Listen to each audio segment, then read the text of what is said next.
Thanks, guys. Ronnie Rantz alongside Jacob Hester, Gordy Rush outside the LSU locker room. Tigers obviously very disappointed, Jacob. 29-0, they lose. What was your overall thought on the game? Yeah, look, it was tough. Alabama up front, I thought, won the game. I thought that's where the game was, offense and defensive line. I thought that they were dominant, and it's really where LSU struggled. Look, they made the play at the end of the day. I didn't think defense played bad against this very good Alabama offense, but at the end of the day, when you're on the field that long, it's going to catch up to you sooner or later.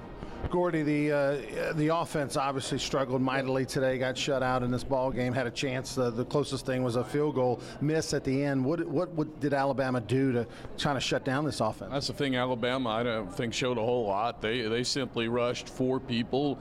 They played a lot of base defense. They weren't overly creative. They just whipped LSU up front. And when your front offensive line plus a back, you've got six people in there and you can't block four. You start doing the math, and then you got four people running out in the route, and they've got seven covering, you're in trouble. And in a nutshell, that's what happened to LSU tonight in the pass game, and they couldn't run the football either. Just dominant performance for me on Alabama's defensive line whipped LSU's offensive line. Story of the game.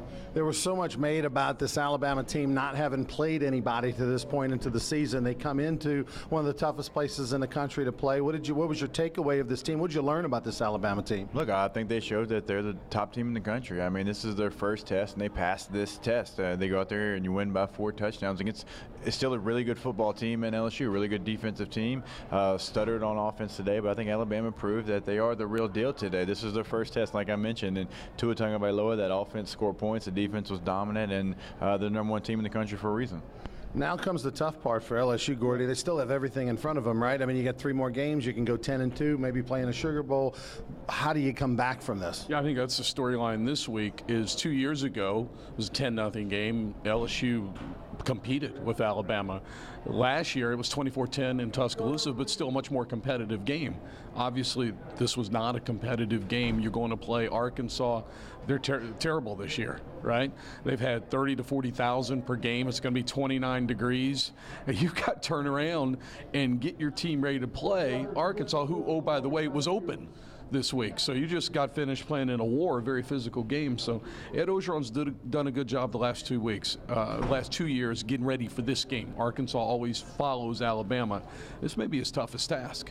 The story coming into this game was all about Devin White missing that first half and everything. Unfortunately, there wasn't the Willis Reed moment. You know, there wasn't close enough to matter when he came out in the second half.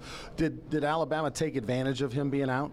I don't necessarily think they took advantage. I mean, obviously there were some missed tackles and different things. I thought the guys that were in there in the first half defensively actually did a pretty good job. You know, they held Alabama much better than anybody else has. They didn't score a touchdown on the first drive. Tua Tagovailoa threw his first interception and had to actually play in the fourth quarter. So the defense did some nice things. But when you're on the field that many times, when the offense can't kind of keep you on the bench, you get a rest, it's tough. Eight losses in a row now, LSU against Alabama. You've seen all these great teams. You've seen 5 national championships in the last 10 years. Where does this Alabama team rate as far as this is the best one you've seen? I think it's the best offense, and since Nick Saban's been there, I was sketchy on the defense until tonight. This was their best performance. It's got to be up there. The way that they're just rolling through the competition. They got Mississippi State next week. You know, they should win that one. They've got Auburn, Georgia in the SEC championship game. Alabama's rolling right now. Finally, Jacob, with 3 games left to go, did Alabama show maybe the blueprint for any other teams on their schedule and how to beat LSU? No, nobody else has the Jimmys and Joes that Alabama has. It doesn't matter what X's and O's you run. You don't have those guys that Alabama has. And like you mentioned at the beginning of this, everything's still in front of you. You play Arkansas, you play Rice, you play Texas A&M, who lost to Auburn today, and you could still have a special season, especially preseason expectations. You go 10-2, go to Sugar Bowl with what this schedule looked like and what everybody was saying before the season. That's a win.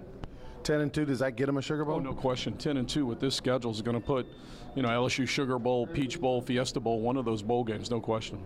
All right, disappointing locker room, but obviously, as you heard from these guys, so much still to left on LSU's schedule to play for. Let's go back to the studio.